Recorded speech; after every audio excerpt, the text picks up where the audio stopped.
우리 오늘 하나님의 말씀 베드로후서 2장 1절로 11절 말씀까지 읽겠습니다. 베드로후서 2장 1절로 11절 말씀입니다. 베드로후서 2장 1절로 11절 말씀입니다. 그러나 백성 가운데 또한 거짓 선지자들이 일어났었나니 이와 같이 너희 중에도 거짓 선생들이 있으리라. 그들은 멸망하게 할 이단을 가만히 끌어들여 자기들을 사신 주를 부인하고 임박한 멸망을 스스로 취하는 자들이라.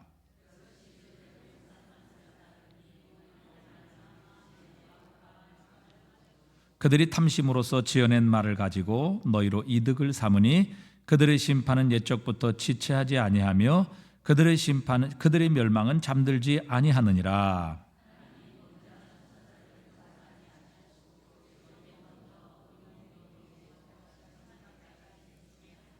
옛 세상을 용서하지 아니하시고 오직 의를 전파하는 노아와 그의 7 식구를 보존하시고 경건하지 아니한 자들의 세상에 홍수를 내리셨으며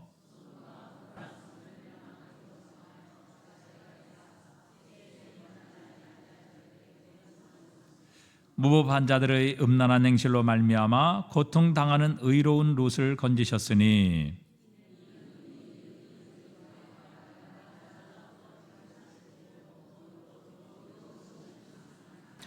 주께서 경건한 자는 시험에서 건지실 줄을 아시고 불의한 자는 형벌 아래 두어 심판날까지 지키시며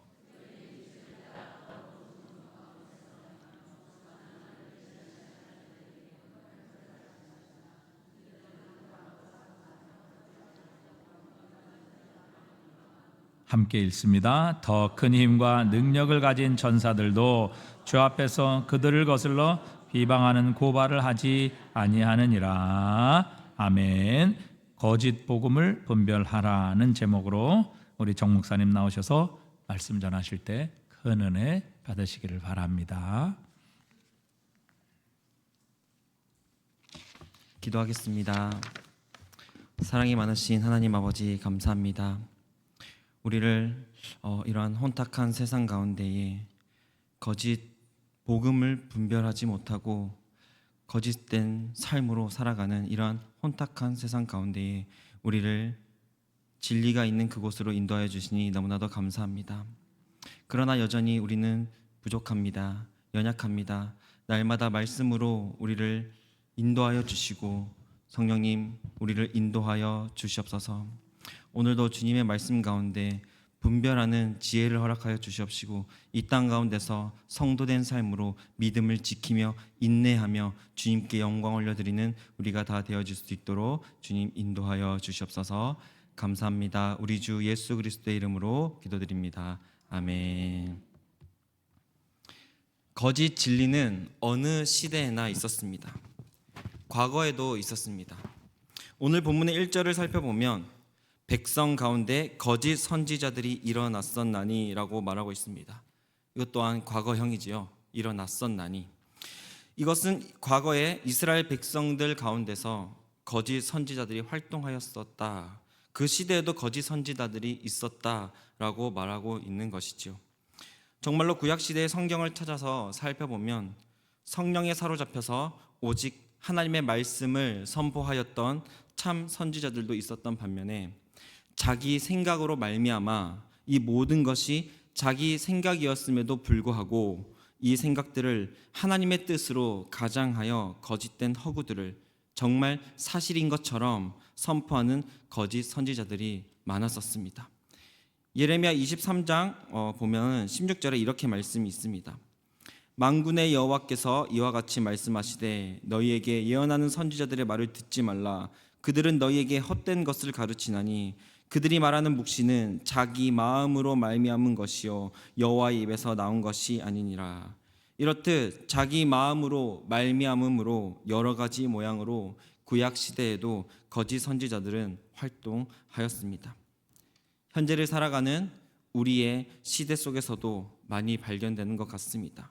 이제는 SNS를 통하여 너무나도 많은 정보들이 우리에게 들어오고 있습니다. 그렇다 보니까 우리가 유익한 정보들도 많이 얻을 수 있어서 좋기는 한데 좋은 부분도 많지만 너무나도 많은 말들이 정보들이 우리의 생각을 혼란스럽게 만드는 것도 있는 것 같습니다.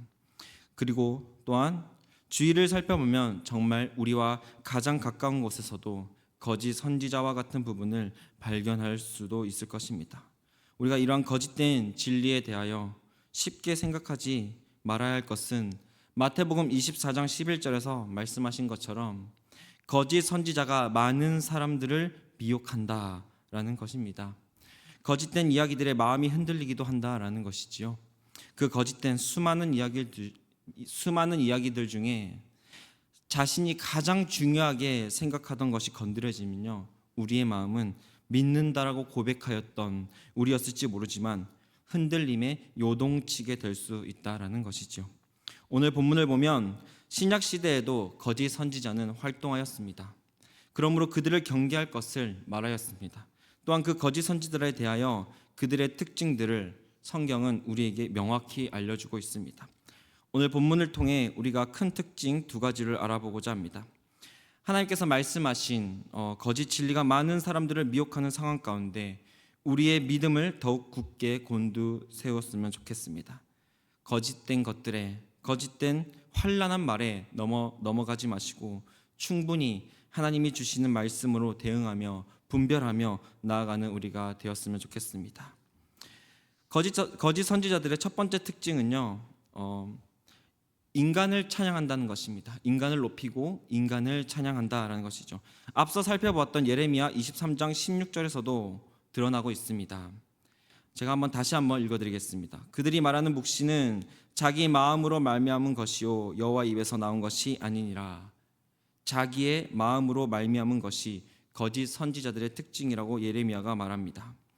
바로 거짓 진리, 거짓된 전달자의 특징이 바로 자기 마음대로, 자기 소견대로, 자기 생각대로라는 사실을 보여주게 됩니다. 설교의 황태자 찰스 스펄전은 이렇게 이야기하였다고 합니다. 인간에게서 나온 복음은 인간에게서 환영을 받을 것입니다. 이것은 인간이 자기의 소견이 옳은 대로 그 정한 거짓 진리는 모든 인간에게 환영을 받을 수밖에 없다라는 의미를 담고 있습니다.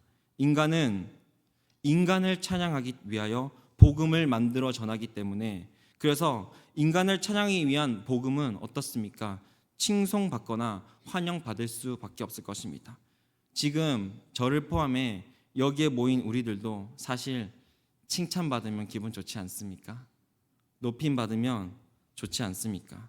나의 위치와 나의 실력이 드러나고 내가 칭찬받고 높임받을 때면 우리의 기분이 좋습니다. 그렇게 사람을 찬양하는 복음은 칭송받거나 환영을 받을 것이라는 것이죠. 이렇듯 거짓 진리, 거짓 전달자의 특징을 가지고 오는 결과이다. 오늘 본문 2절에서 명확하게 알려주고 있습니다. 개역개정 성경은 여럿이 그들의 호색하는 것을 따르리니 라고 말하고 있는데, 이걸 우리말 성경으로 제가 한번 다시 읽어드려 보겠습니다. 많은 사람들이 그들의 방탕한 길을 따를 것이라.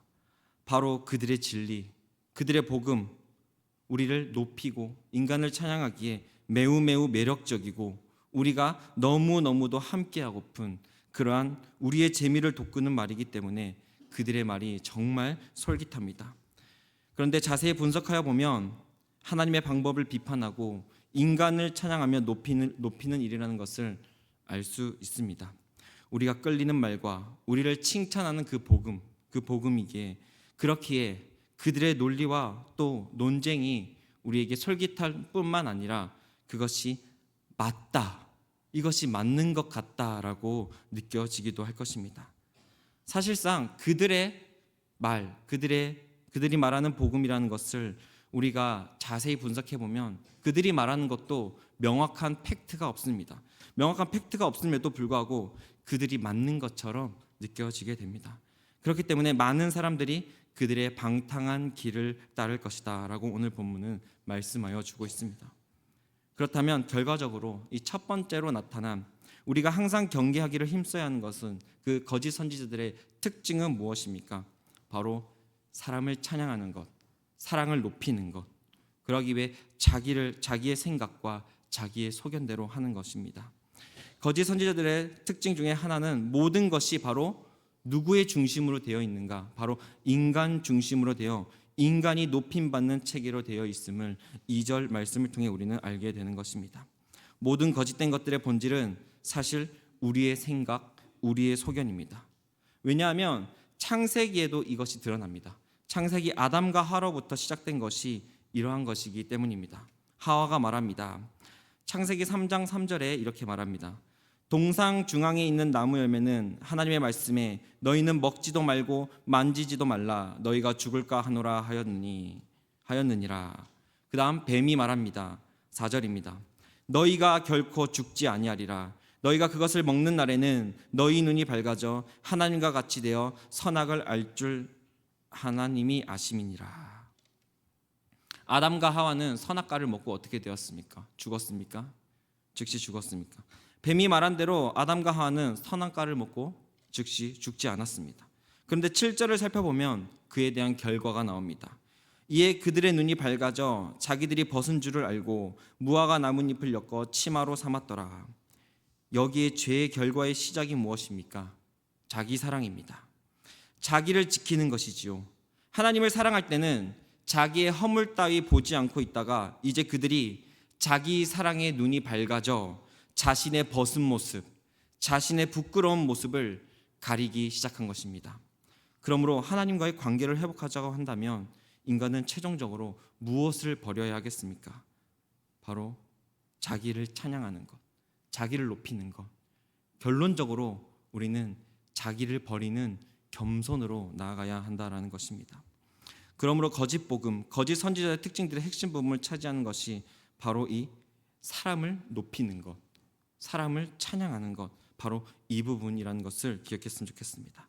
그들이 아무리 달콤한 말을 하고 맞는 말을 하고 있는 것처럼 보여도요, 그들의 말하는 본질이 혹여나 사람을 찬양하는 일이라고 한다면요, 이것은 거짓됨의 핵심이라는 것을 기억하시기를 바랍니다. 그러므로 자기를 높이며 찬양함으로 자기 부인, 자기를 부인하는 것을 경멸하는 이러한 것이 거짓 선지자의 큰 특징 중 하나라는 것을 기억하셨으면 좋겠습니다. 오늘 본문에서 두 번째로 거짓 선지자들의 특징을 살펴봅니다. 두 번째의 특징을 설명하기 전에 베드로가 오늘 본문에 조금 다른 용어를 사용하면서 표현하고 있는 것을 보게 됩니다. 구약에는 거짓 선지자라고 표현하고 있는데 지금 여기 그 두 번째 그 내용에는 거짓 선생이라고 표현하고 있습니다. 이거 거짓 선지자에 대한 이런 뜻을 우리가 이제 우리 외에 뭐 다른 신, 우상을 섬기는 것에 대한 믿는 바, 교리 이런 것이라고 말한다고 한다면요, 여기서 말하는 이 거짓 선생이라고 부르는 이 표현은 바로 이렇게 말할 수 있을 것입니다. 참된 것을 변형하여 거짓으로 가르친다라는 의미를 담고 있습니다. 여기서 베드로가 이렇게 용어를 사용하는 이유는 이제 교회 안에서의 진리에 대한 혼란, 교회 안에서의 진리를 건드려서 변형시켜서 혼란을 주는, 즉 성경과 관련된 내용이기 때문에 이러한 용어를 쓴 것이라는 것이죠. 바로 성경을 자기들의 생각과 자기 마음에 맞도록 연결시키고 해석하여 성경이 말하는 본질이 아닌 다른 사설들로 변형시켜서 교인들을 혼란스럽게 만들려고 하는 것을 표현하기 위하여 오늘 거짓 선생이다라는 용어를 사용하였습니다. 교회 안에서 혼란, 그것을 일으키는 자들이다라는 것이죠. 이러한 혼란은요, 고린도에서 데살로니가 교회에 서신을 보냈던 사도 바울의 서신인 데살로니가 후서에서도 잘 드러나고 있습니다. 그리스도의 재림에 대하여 거짓된 해석들에 대하여 그 데살로니가 교회 교인들은 많은 혼란을 겪고 있었습니다. 그리스도의 재림에 대하여 잘못 해석하여 누군가는 그리스도의 재림에 임박하여 이제는 아무것도 할 필요가 없다, 재림을 기다리며 모든 일을 내려놓은 것이지요. 이러한 잘못된 가르침은 성도들을 혼란스럽게 하고 성도들로 하여금 믿음이 흔들리도록 한 것입니다. 베드로후서 1장 20절은 이렇게 말씀합니다. 먼저 알 것은 성경의 모든 예언은 사사로이 풀 것이 아니니 예언은 언제든지 사랑의 뜻으로 낸 것이 아니요 사람의 뜻으로 낸 것이 아니요 오직 성령의 감동하심으로 받은 사람들이 하나님께 받아 말한 것임이라. 거짓 선지자의 두 번째 특징은 한마디로 이렇게 말할 수 있을 것입니다. 사람의 이익을 위하여 이 땅 가운데 더 살기 편안한 쪽으로 인간이 주체가 되도록 그 예언의 말씀인 성경을 사사로이 자신의 입맛대로 자기의 생각과 마음에 맞도록 풀어 성도들을 혼란스럽게 만드는 것입니다. 그 이유는 무엇입니까? 오늘 본문 3절에서 드러나고 있습니다. 그들이 탐심으로써 지어낸 말을 가지고 너희로 이득을 삼으니. 세상의 거짓 선지자들은 자신들의 이익, 바로 이 인간의 이익을 위하여 하나님의 말씀을 변형하여 해석하여 성도를 혼란스럽게 만드는 것입니다. 예레미야는 유다가 바벨론을 섬기게 될 것이라고 예언하였습니다. 27장 7절에서 8절은 이렇게 말씀합니다. 모든 나라가 그와 그의 아들과 손자를 그 땅의 기한이 이르기까지 섬기리라. 또한 많은 나라들과 큰 왕들이 그 자신을 섬기리라. 여호와의 말씀이니라. 바벨론의 왕 느부갓네살을 섬기지 아니하며 그 목으로 바벨론의 왕의 멍에를 매지 아니하는 백성과 나라는 내가 그들이 멸망하기까지 칼과 기근과 전염병으로 그 민족을 벌하리라. 사실 앞서서 이 바벨론의 포로에 대한 예언은 그 앞선 히스기야 왕 때부터 하나님께서 직접 말씀하신 예언의 말씀이었습니다. 하나님의 이적을 자랑하지 못하고 자신의 보물고와 나라를 자랑하기 급급했던 히스기야 왕에게 하나님께서는 선지자로 하여금 또한 내가 낳을 내 혈육 곧 내 자손들 가운데 일부는 끌려가 바벨론 왕의 궁전에서 내시가 될 것이다 라는 하나님의 말씀이었습니다. 그러나 예레미야서의 이 거짓 선지자 하냐나는 이렇게 말합니다. 27장 2절에서 4절입니다. 만군의 여호와 이스라엘의 하나님이 이같이 일러 말씀하시기를 내가 바벨론의 왕의 멍에를 꺾었느니라. 내가 바벨론의 왕 느부갓네살이 이곳에서 빼앗아 바벨론으로 옮겨간 여호와의 성전 모든 기구를 2년 안에 다시 이곳으로 되돌려 오리라. 내가 또 유다의 왕 여호야김의 아들 여고니아와 바벨론으로 간 유다 모든 포로를 다시 이곳으로 돌아오게 하리니 이는 내가 바벨론의 왕의 멍에를 꺾을 것임이라. 여호와의 말씀이니라 하니라. 바벨론으로부터 포로가 되지 않을 것이다. 사람이 죄를 짓고도 아무런 회개도 없이 무조건 인간이 이득이 되는 방향으로 바벨론으로부터 포로가 되지 않을 것이다. 회복될 것이다. 여호와의 성전 모든 기구가 모두 다 회복될 것이다 라며 선포하며 그는 사람의 이익, 자신의 이익이 가는 대로 하나님의 말씀을 해석하여 선포하고 있는 것이죠. 인간은 오직 인간을 위하여 인간적 해석으로 이 모든 것을 해석합니다.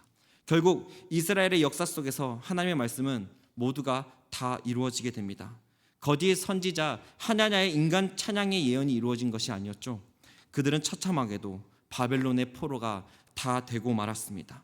또한 시드기야 왕이 하나님의 말씀의 예언대로 하나님의 예언의 말씀에 따라 바벨론 왕에게 대항의 반역을 일으키지 아니하고 순순히 하나님의 말씀을 받아들였다고 한다면 혹시나 바벨론 포로가 되었다고 하더라도 눈이 빠지고 고문당하며 신문받는 그러한 처참한 상태에 이르지 않았을 수도 있을 것입니다. 성경을 보면 거짓 선지자의 특징이 오늘 본문 3절에서 말씀하신 것처럼 모든 해석이 인간의 이익에 초점이 맞춰져 있음을 보게 됩니다. 하나님께서는 우리에게 복 주시기를 원하시는 하나님이십니다. 믿으십니까? 그러나 성경이 말하는 진정한 복은 인간 중심, 인간의 독립적 해석에 있지 아니하고 하나님 중심적 해석에 있다라는 것을 우리가 반드시 기억하셨으면 좋겠습니다. 지금까지 우리가 오늘 본문 가운데 드러나는 말씀 중에 거짓 선지자들의 큰 특징 두 가지를 알아보았습니다. 첫 번째로 그 특징은 인간을 찬양하는 것에 있다라는 것이죠. 아까 찰스 스펄전이 이야기한 것처럼 인간에게서 나온 복음은 인간에게서 환영받을 것입니다.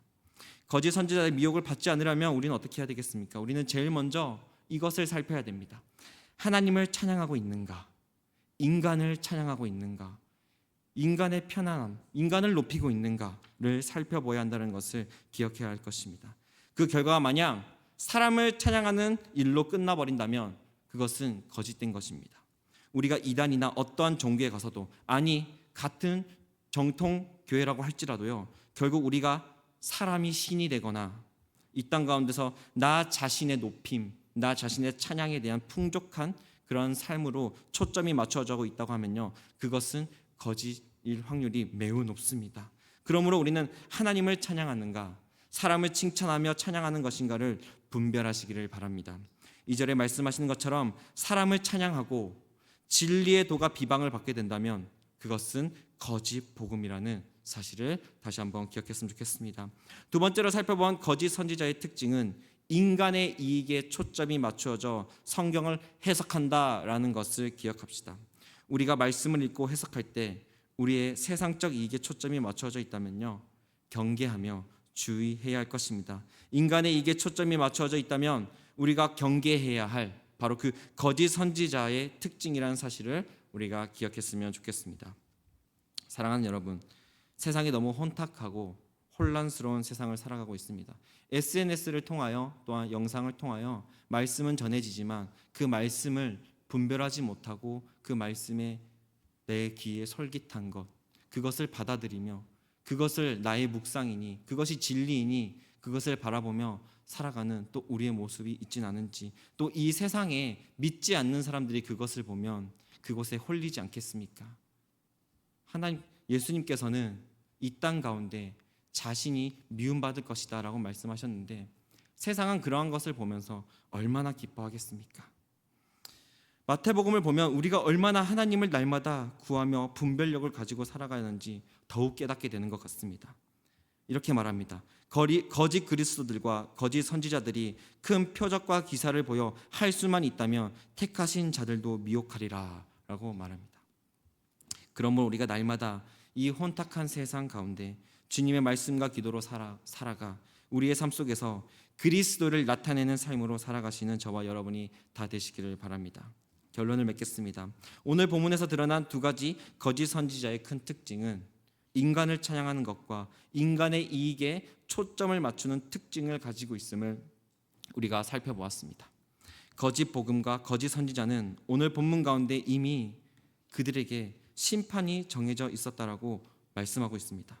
하나님께서는 경건하지 아니한 자들을 위해 홍수를 내려 심판하셨으며 소돔과 고모라 성을 멸망하기로 정하여 죄가 되게 하시는 심판을 내리셨습니다. 이러한 거짓 복음, 거짓된 것들은 여러분 반드시 심판이 있을 것입니다. 그렇기에 성도된 우리는 날마다 이러한 혼란하고 거짓된 복음과 거짓된 진리로 미혹하는 모든 것들에 대하여 우리는 믿음을 지켜 나가야 할 것입니다. 오늘 본문을 또 보면 오직 의를 전파하는 노아와 그 7 식구를 보존하셨다라고 말씀하고 있죠. 노아가 어떤 사람이었습니까? 의로운 자요, 완전한 자요, 하나님과 동행하는 자라고 성경은 그를 평가하고 있습니다. 우리가 하나님의 말씀에 살아서 거짓 복음, 거짓 선지자들의 미혹을 당하지 않는 믿음이란 이런 것을 바로 하나님과 동행하는 삶을 살아가는 것이라고 오늘 본문도 말씀하고 있는 것이죠. 금요일에 담임 목사님께서 하신 말씀과 오늘 일부 예배 때 담임 목사님 하신 그 말씀이 갑자기 생각이 났습니다. 사람은 자신을 깨닫지 못한다. 내가 자만한지, 내가 잘난 줄 안다. 이러한 것들을 생각하면서 오늘 말씀에 좀 적용을 하고 싶었습니다. 어쩌면 우리는 거짓된 복음과 거짓 선지자의 복음 속에 미혹당해 우리는 거짓 믿음을 가지고 살아가고 있다라는 것을 깨닫지 못하고 살아가고 있는지도 모른다는 것이죠. 우리도 우리의 삶을 바라보면 오늘 본문에서 드러난 거짓 선지자들의 특징 가운데 사람을 높이고 나를 높이고 나를 찬양하며 나의 잘남을 높이고 나의 위대함, 나의 달란트를 높이며 그러한 모습이 우리에게 있지는 않습니까? 우리는 우리가 높아지는 자리, 빛나는 자리에 서고 우리의 섬김이 가려지기라도 한다면요, 우리는 도저히 견디지 못하는 우리의 모습은 아닌지 돌아보았으면 좋겠습니다. 이런 것들은요, 오늘 본문에서 우리가 말씀을 나눈 것처럼 거짓 선지자들이 하는 모습이라는 것을 우리가 다시 한번 깨달았으면 좋겠습니다. 또한 하나님의 말씀을 우리는 우리의 입맛에 맞추어서 나에게 적용되어지기를 간절히 원하는 우리의 모습을 또 돌아보게 되는 것 같습니다. 그러니까 날마다 하는 기도에 하나님께서 왜 응답을 안 해주시냐, 왜 나는 응답을 안 해주시는 건데, 날마다 이렇게 간절히 기도하는데, 간절히 이렇게 울면서 기도하는데 왜 응답을 안 해주시는 건데 라는 말을 내뱉으며 우리는 나의 기준, 다 내 기준에 맞추어서 내 이기에 맞추어서 기도를 하고 있지 않은지는 우리가 돌아봐야 할 것입니다. 어떤 학자는 이렇게 말합니다. 하나님께서는 우리의 기도에 반드시 응답하시는 분이시다 라고 말합니다. 하나님은 우리의 기도에 반드시 응답하시는 하나님인 줄 믿습니다. 단지 그 응답을 내 기준에 맞추어서 받아들이고 있기 때문에 문제인 것입니다. 기도를 나의 이익으로 삼기 때문에 그렇다는 것이죠. 이것은 여러분 오늘 말씀 가운데 거짓 선지자들이 하는 모습이라는 사실을 기억하셨으면 좋겠습니다. 날마다 이제는 이 땅 가운데 거짓 복음을 분별하는 삶으로 살아가시기를 소망하는 저와 여러분이 다 되셨으면 좋겠습니다. 오늘 말씀 가운데 거짓 선지자들을 분별하는 그 큰 특징 두 개를 우리가 꼭 기억하셔서 우리가 날마다 삶을 살아가는 데 있어서 하나님을 찬양하고 나를 높이는 것이 아니라 우리가 섬긴다고 하지만 그 섬김 속에서 나의 높임, 나의 섬김이 드러나기를 소망하는 것이 아니라 나의 섬김이 제발 드러나지 않기를, 내가 가려지기를, 내가 오늘 이만큼 일했지만 나의 일이 아무한테도 알려지지 않기를 간절히 기도하며 기대하며 하나님께 영광을 올려드리는 저와 여러분이 다 되셨으면 좋겠습니다. 우리의 이익이 아니죠. 우리가 무언가를 얻기 위해 하는 것이 아닙니다. 하나님의 이익을 위해서 하는 것입니다. 그렇기 때문에 여러분 옆에 있는 사람 그리고 주변의 사람들한테 우리가 좀 미움받고 좀 우리가 업신 여기면 어떻습니까? 이 모든 것이 다 하나님의 이익을, 하나님께 이익을 두고 하는 것입니다. 우리가 오직 하나님만을 바라보며 나는 사라지고 나는 소멸하여 주님께만 영광을 올려드리시는 저와 여러분이 다 되셨으면 좋겠습니다. 우리 이 시간 잠시 기도하며 나아갔으면 좋겠습니다. 우리의 마음이 너무 둔해서 거짓 복음과 거짓 선지자와 같은 삶을 살아가는 우리의 모습을 바라보게 되는 것 같습니다. 우리는 분별하지 못해서, 나 자신을 깨닫지 못해서, 나 자신 안에 있는 것조차도 분별하지 못해서 그들에게 날마다 그들의 거짓 선지자들의 말들에 미혹당하며 세상에 미혹당하여 날마다 전해지는 그 말씀 가운데서도 깨닫지 못하고 살아가는 우리의 모습인 것이죠. 주님을 멀리하며 주님을 바라보지 못하는 우리의 모습을 바라보게 됩니다. 주님, 이제는 더욱 주님과 동행하는 자가 되기를 소망합니다. 우리를 만나주시고 깨닫지 못하는 어두운 우리의 눈을 뜨게 하여 주시옵소서. 이 땅 가운데, 이제는 이 땅 가운데 거짓 복음을 분별하며 주님 안에 주님의 자녀가 되는 우리가 되게 하여 주시옵소서. 우리 주여 한번 부르짖고 말씀을 붙잡고 간절히 기도하며 나아가시겠습니다. 주여